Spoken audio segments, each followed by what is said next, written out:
When the founding fathers of this country wrote the Constitution and the Declaration of Independence, they were in fact writing a check, writing a promissory note.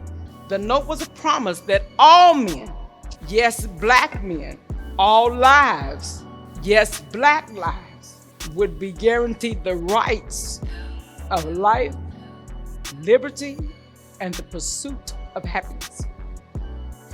That means to me that you can write in the memo whatever you want. But as soon as we learned the rules, the game was changed.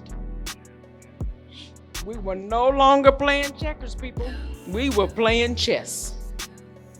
So I ask, what good is a check that cannot be presented for cash? But we continue to try to negotiate this check because we refuse to believe that America has given us a bad check.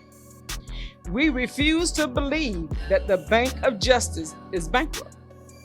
We refuse to believe that there are insufficient funds in the great vault of opportunity in this nation. And so we've come to cash this check with the hope that will give us upon demand the riches of freedom and the security of justice. But today we still ask, can I cash this check?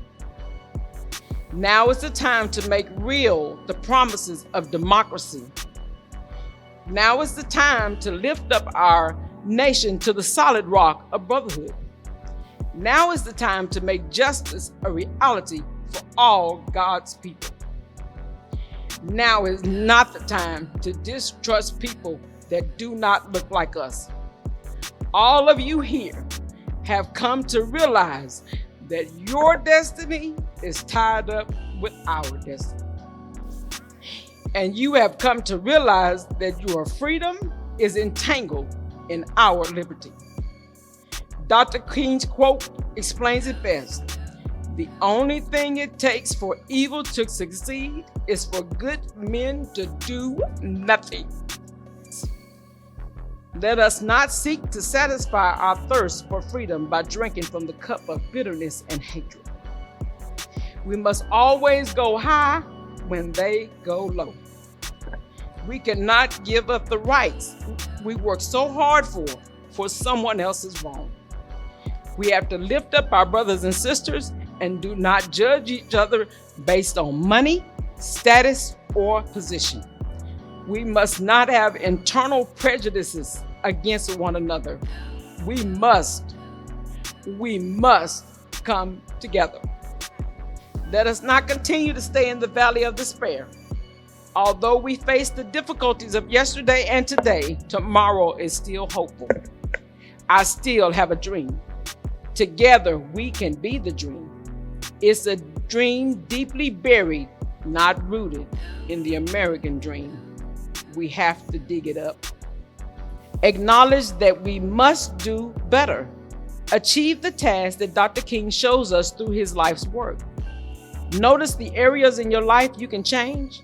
Negotiate what you want to see for yourself, your family, and your community, and navigate through it.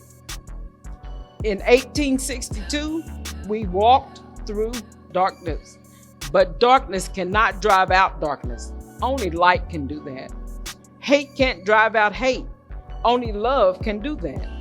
In 1963, we began to dream with Dr. King, and in 2023, only 60 years after that great I Have a Dream speech,